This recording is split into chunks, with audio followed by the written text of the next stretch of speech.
What's up, guys? Jason up, New 80s Revolution, enjoying the first major snowstorm here in upstate New York. And what do you do when you're snowed in and you can't go anywhere? You go downstairs in the nerd cave and you play with some toys. And I'm bringing you with me. Let's go. Holy cow, it's beginning to look a lot like winter. Mid-January here in upstate New York. First big snowstorm of the year. It's great. We're getting snowed in. We're getting like 18 inches tonight and tomorrow. And what better way to spend a snowed in evening than down here in the cave? So tonight is going to be the kickoff, the grand premiere, the world premiere of the Shelf by Shelf tour. So what I'm going to do is I'm going to basically, well, you're going to see every single item on these shelves. Get a little backstory about them. Where did I get them? Why do I have them? What do they mean to me? Did I have them in childhood? And I haven't touched these. I haven't rearranged these shelves or anything. So you're actually gonna get a full, complete tour of the room as it sits right now, as it stands today. I didn't rearrange these. I didn't organize them special for you. I mean, look, we've even got some rubbing alcohol down here. I'll tell you why I got that in a minute. So yeah, this is going to be just the current state of this room. We're going to go through, like I said, shelf by shelf, item by item. So I'm going to come around the camera and grab the camera for you and just kind of get you closer into, you know, get some close-ups of the items. And like I said, it's all about the storytelling. It's all about where the items came from. So that's coming up. So by the end of this series, 10, 12 episodes from now, you are going to have seen every single item that I have down here. You'll see the collections that are just starting. You'll see the collections that I've finished. You'll see the collections that are in process, in progress. All tonight. Starting with Video Game Corner, I call this. So, like I said, I'm going to go behind the camera and we're going to take a closer look at every single item that I have. And that's happening right about now. All right, guys, so here we go. This is, we'll take kind of a wide shot here. But this is, as you come in the cave here, this is the first area that you're going to see. This is the first corner of the room. So let's get right in and take a look at what we got. So we'll start with these guys. We basically got some empty Atari boxes. Why do I have empty Atari cartridge boxes? I don't know. I'm sure they were at like a flea market or whatever, and there were 3 of them, right? So for like, I don't know, a couple of bucks, I grabbed these empty Atari cartridge boxes because they're awesome.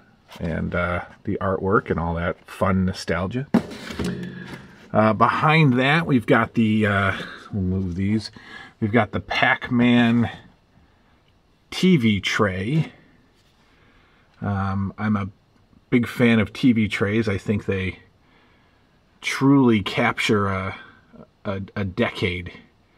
They're truly, to me, one of the more iconic symbols of an 80s kids Saturday morning was the TV tray.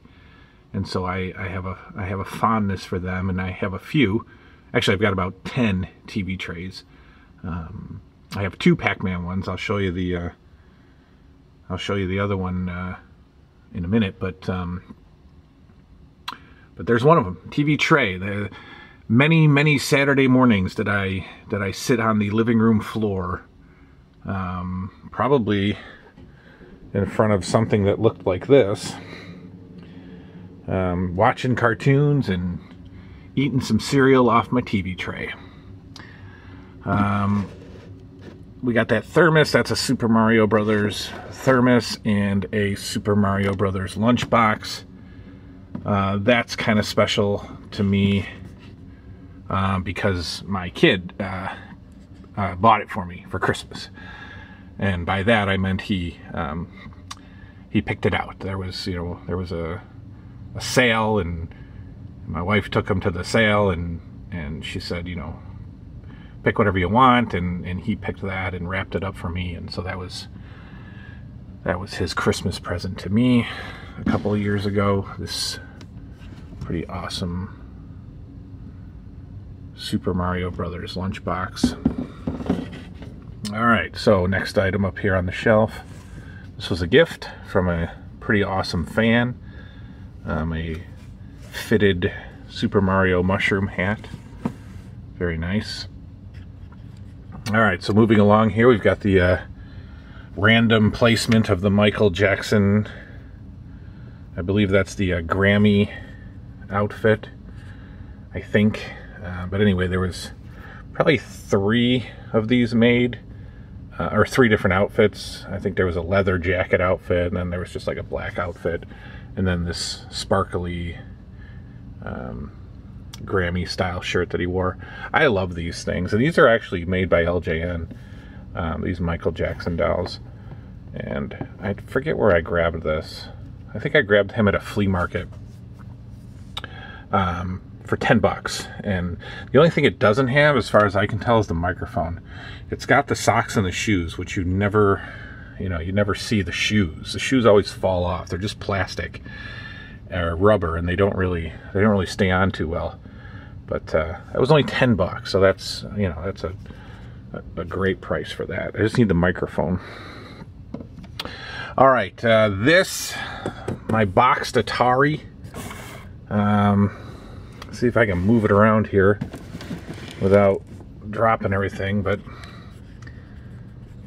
the Atari 2600 in the box.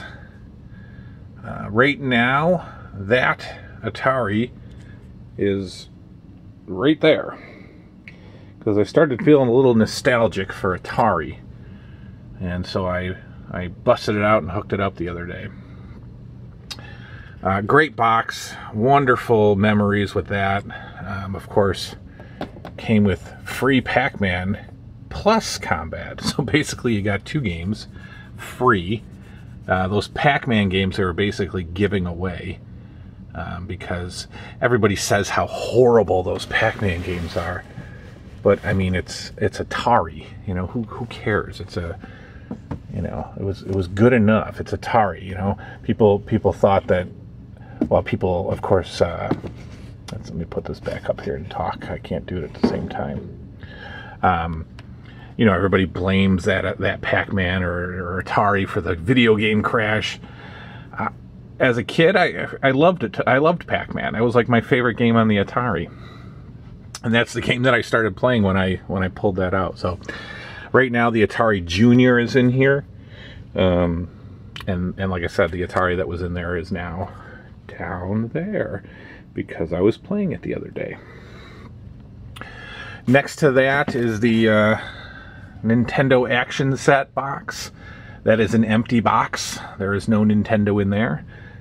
It is there.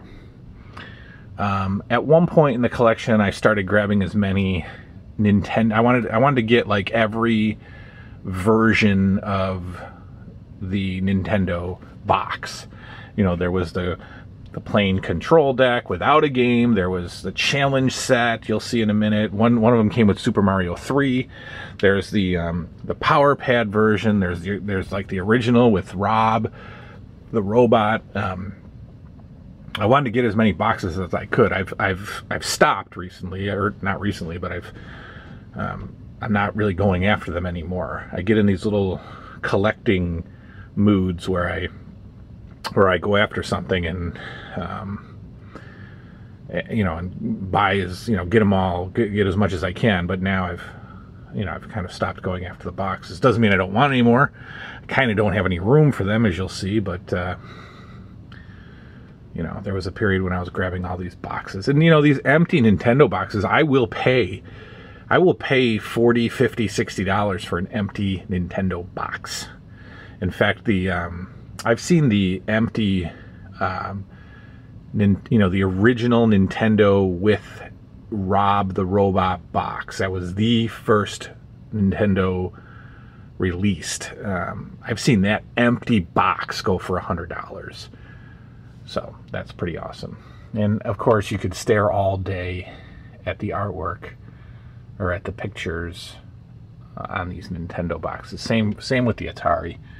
I mean, look at that classic, horribly pixelated video games that I know I couldn't get enough of.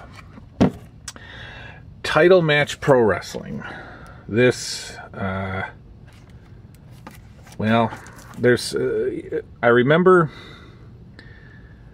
my best friend at the time, who I've mentioned on here a few times. I don't know if he watches the show anymore, but Howie, my man Howie, he got this back when we were like 10. And of course we were the biggest wrestling fans in the world at the time.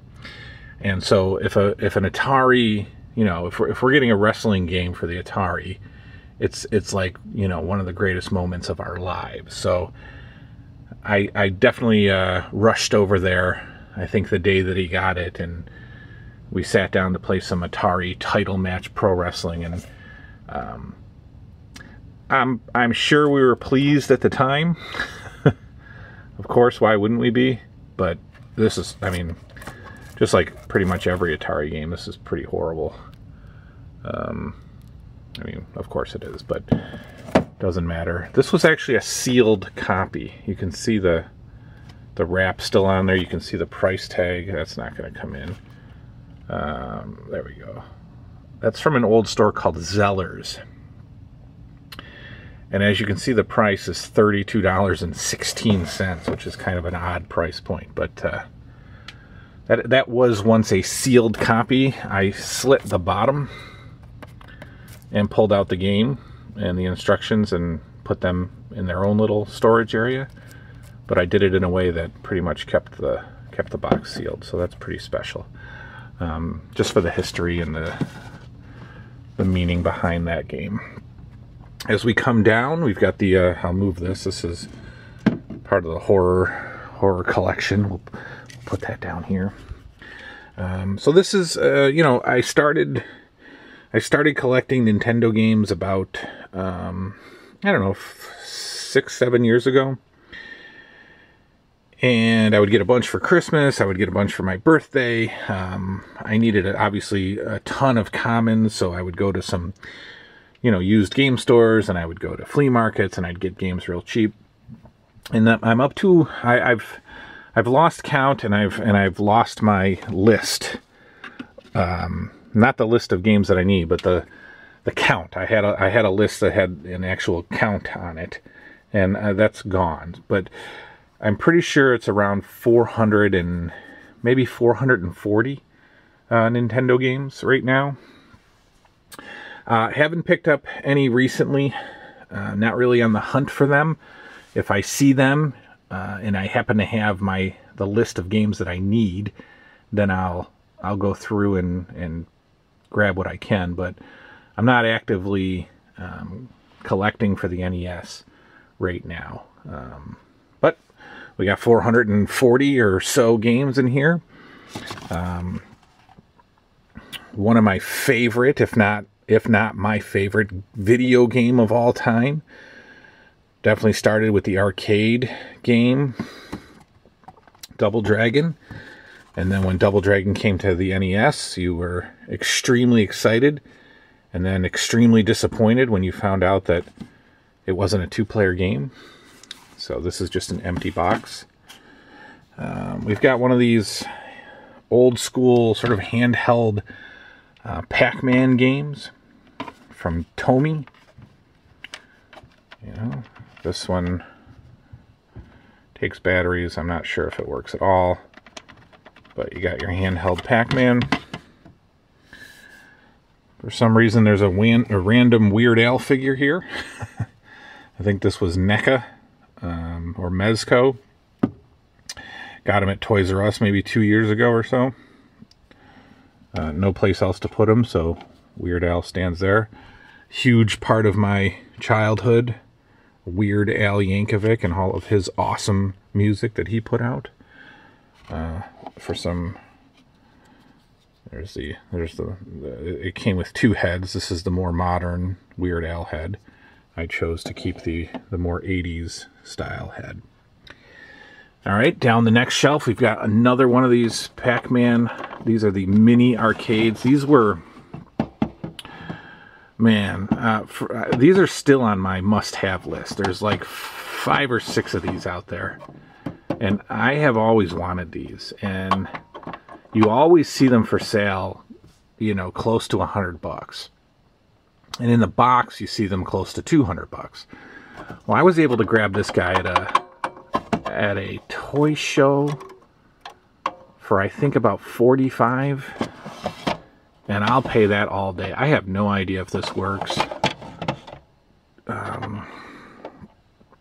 Yeah, not too corroded. I think on the camera it looks pretty bad, but it's really not that corroded. It takes 4 of these massive batteries, so I don't know. Maybe someday I'll battery this thing up and see if it works. But I love these little mini arcades. In fact, you're seeing a lot of them in the stores today by Coleco, this one. So more Nintendo games. Again, we have this random Roddy Piper Teenage Mutant Ninja Turtle hybrid. I don't know. He just sits there. I don't have any other place for him, I guess. Another major part of my Nintendo childhood was pro wrestling. Obviously head and shoulders above the Atari version, but pretty awesome game, actually, even though it's Nintendo. This was actually a really good pro wrestling game, and I had a lot of fun playing this as a kid. And it's styled after Mat Mania, which was so much of my youthful quarters went into the Mat Mania arcade at Marcel's Olympic Bowl, which was a bowling alley. And I had my school bowling league there. And, you know, the bowling was like a very small portion of the fun that we would have, because after the league was over, it would take about 20-25 minutes before the bus got there, the school bus, to bring us home. And so we'd finish bowling as quick as we could, and then we'd hit the arcade games. And Mat Mania and Double Dragon, where I probably spent about $14,000 in quarters on those games. Coming down, another, a few more NES games, and this Nintendo case. I think it holds about 20 games. So I grabbed that a while back. All right, coming down again, starting to get into some random stuff here. We've got the Sweet Pickles Bus. You guys have seen that in a previous pickup video. Sweet Pickles was just this, almost like a 80s version of Hooked on Phonics. It was like a preschool flashcards and, I don't know, learning games and all kinds of, school-based learning stuff. But why do I have it? Well, because they played the commercial 17 times a day on Nickelodeon during the morning. And of course, you watch Nickelodeon and you'd see this Sweet Pickles commercial come on every single set of commercials. And I don't know, it just stuck in my brain. And then a couple of years ago, I was at a Goodwill or a thrift store like that, and I saw this Sweet Pickles van, and it blew me away. This was like $4. I have not seen Sweet Pickles. I have not thought of Sweet Pickles until since like 1986. And then here I am at a Goodwill, 2 years ago, and bam, Sweet Pickles shows up. So this is actually one of my, it's valueless, but this is actually one of my favorite things that I have, because it's so random and it's so rare, and you never see it anywhere because it's paper. Like, these things probably got ripped and torn to shreds and thrown out, written all over. But, I've got it, and it's awesome. I love it. This is just your your collection of video console. This is the Nintendo. We've got the Nintendo Game Genie guide, which I have used recently, and it's fantastic. Like, this thing, I didn't have a Game Genie as a kid, but this is like, obviously it's a cheat, but like, this changes your Nintendo life. Like, you can beat, there's something in here, you could be invincible and have like unlimited lives for Super Mario 3. So if you got like 2 hours to sit around, you could beat Super Mario 3 with this Game Genie. I don't know, let's see what we got in here. Yeah, just some, we got the zapper, we got a couple different joysticks, you know, a couple controllers. I actually picked up, I don't know if it's these two, but I was at a thrift store a week ago, and they had 2 Nintendo controllers for $2.99 in a bag. It was at a Savers. And I'm going to grab those all day. Some other stuff. We got the Genie in there. Here's what your Game Genie actually looks like. So that's that. Got some extra AV cables in there and stuff. So that's just basically your little Tupperware box of Nintendo controllers. And we're down here. So this is the list of all the games that I have that I've been working on. I had this, and then the Syracuse Retro Video Game Convention that I went to a few months ago, I brought my list. I didn't come home with my list. I left my list on somebody's table. So I had to print out another list and start going through all my games again and highlighting what I had and what I didn't have. Down here, again, random stuff, just some DVDs that don't have a home. This is awesome. These little things, this is the Atari Log Book. This would come with, I think it came with the system, but it's basically a catalog.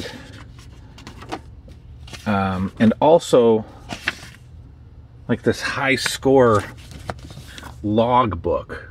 So if you were playing Human Cannonball, you could keep track of your score. And they give you little rankings there. So like if you scored a 95 or higher in Skydiver, you know that was paratrooper level. You were doing good. Best part of this is it is going to take forever. How about let's build up to the climax here.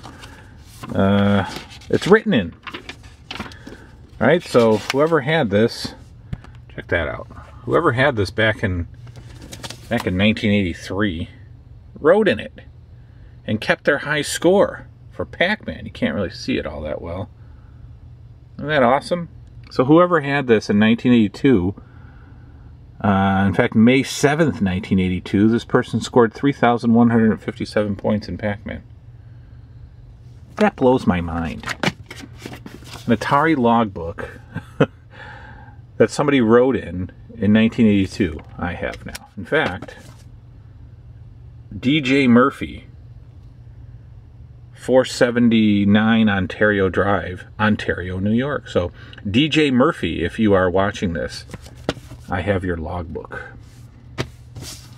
There's a Title Match Pro Wrestling instructions. Probably not much to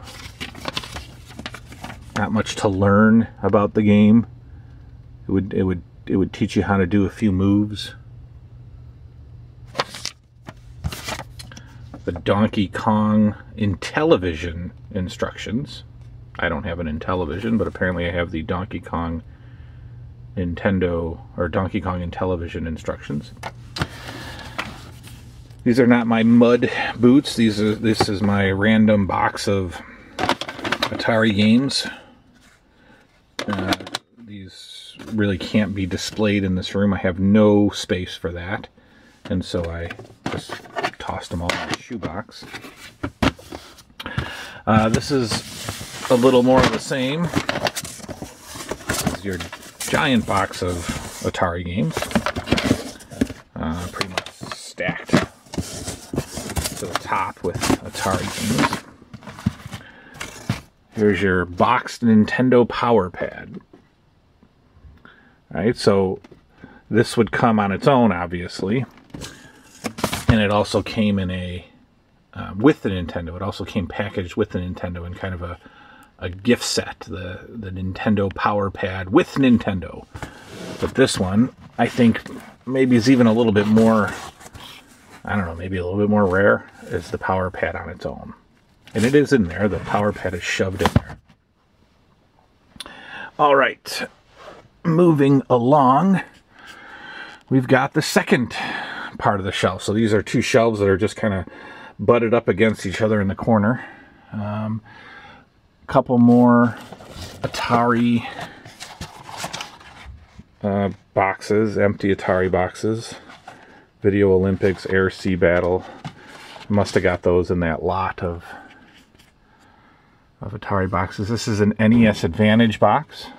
All right, so we got the NES Advantage, another joystick variant or whatever. As the Nintendo started taking off and getting some life, it started to come up with these little add-ons and fun little gimmicky joysticks. This was one of them, right? I remember being at a flea market like 3 years ago, and a guy had two of those boxed, and they were 15 each, and I got it for 10. So I ended up buying a boxed NES Advantage for 10 bucks. And the actual Advantage is down there in the box of goodies. A zapper box, right? There is a zapper in there.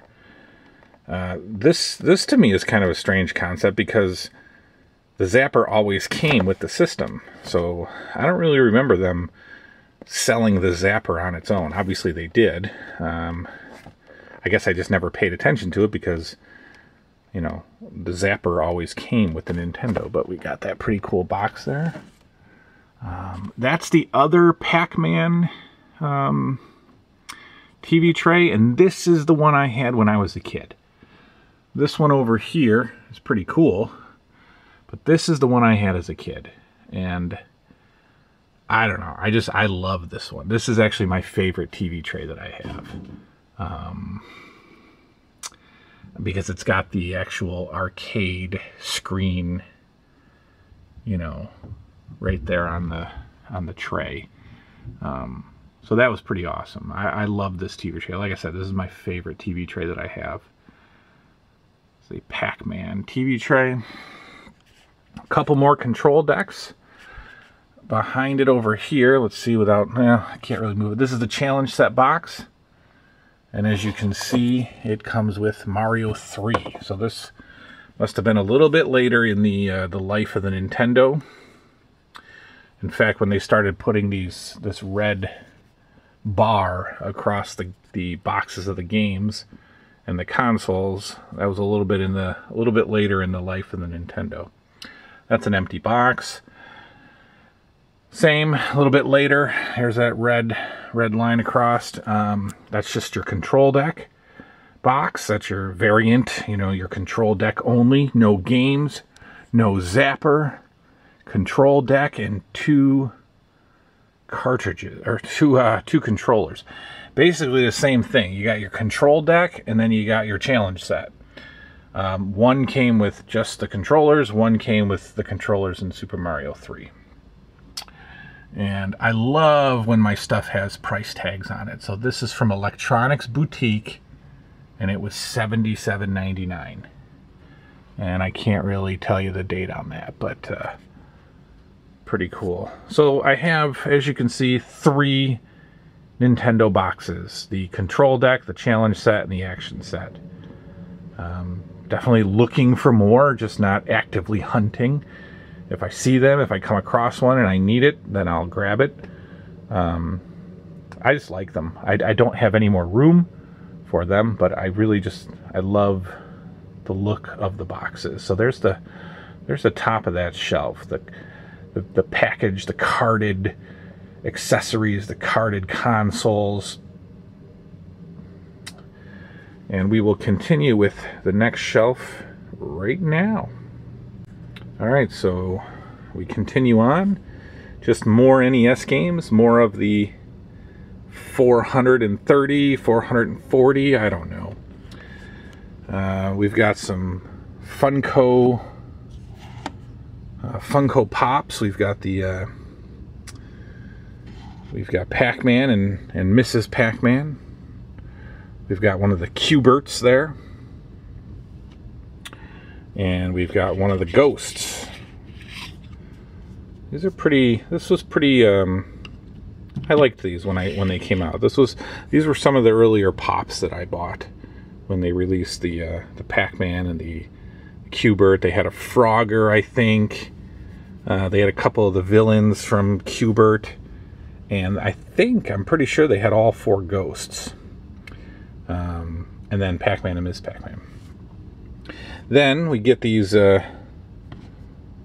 mini Pops or mini Funko figures. We got Q-Bert, we got Pac-Man, and we got one of the Ghosts. So there's a little, I don't know, just little video game trinkets. These are actually from McDonald's. In fact, those are from McDonald's, and those are from McDonald's. So probably, I don't know, a year and a half ago or so, the Happy Meal of the month was Super Mario Brothers, and they came out with some actually very impressive toys for the Mario Happy Meal line. And I remember taking my kid into McDonald's that day and seeing them for sale, you know, seeing them as part of the Happy Meal. And I ended up spending $47 at McDonald's that day because we had lunch and we bought one of each of the toys. Unlike when we were kids, McDonald's now allows you to buy your Happy Meal toys. And we bought one of each. We bought 2 of each, one for him and one for me. And the kids behind the counter were like, they were on a mission, like they were on a hunt to find us all of the figures. So they were having some fun. They were running around the back, and there was actually a truck that was making a delivery, and one of the kids went up on the truck and started digging through boxes to get us 2 each of the Happy Meal toys. So that was pretty cool. Just some fun memories with me and my boy. Next shelf down, the games continue, as you can see. We've got the boxed Nintendo cleaning kit.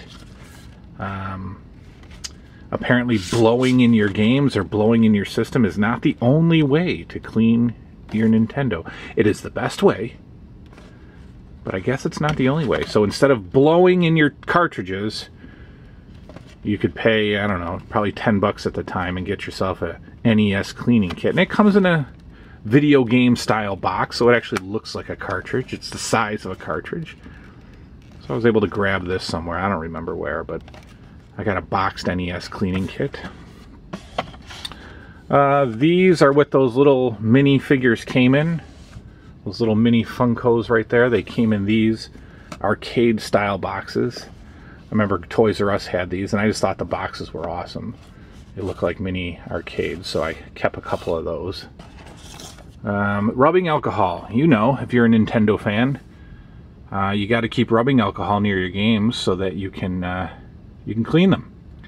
And I don't mean just blowing in them, but a lot of times you gotta, you know, your games will play a little pixelated, they'll play a little glitchy, and blowing them won't work. So you have to grab the Q-tip, you got to get the rubbing alcohol, and you gotta get it in there and clean your game. So that's always on standby. You always need the rubbing alcohol. The games continue, and the games continue down there. So that's the first 2 shelves of my room. We'll back up a little there and give you the full view. So again, you come in the door, and bam, there's your first 2 shelves. The video game corner. So that is that. And we will continue on. So that's part 1. You have literally seen everything, or I should say you've seen literally everything on the first 2 shelves of my room. The disorganization, the messiness, the random shoeboxes full of Atari games. You know, a Donkey Kong and television instruction manual. I have no Intellivision. I have no Donkey Kong for the Intellivision, but I have a manual. So that's that. We will we'll pick right up where we left off. We're gonna go around this way, guys, next, right? We're gonna go around this way. This is Board Game Alley. A little sneak peek of what's to come. And we'll take it to about there. And we'll save this shelf for its own review. But we'll stop here. So we've got 1, 2, 3 sections of board games. And we're gonna go through every single one. We're gonna talk about them. Where did I get them? Why do I have them? Did I have them when I was a kid? That'll be next. So stay tuned. I'll be right back to close out this video. All right, guys. So that's that. Thanks for hanging out with me. Part 1 of the room tour. The only way that I can do this is to hold the camera because I want you to actually get closer looks of everything. So hopefully this format works for you. If I keep the camera still on the tripod, then I really can't move around much. I can't show you close-ups of stuff. Then I'd have to pull everything off the shelf. I don't want to do that because then I got to put it all back on the shelf. So hopefully this handheld version works for you. And I will, ooh, getting a little shaky there. Sorry about that. I will see you guys in the next episode in the next week or so. We'll go on for part 2 of the room tour. Thanks for hanging out with me. I'll talk to y'all soon. Stay warm. Good night now.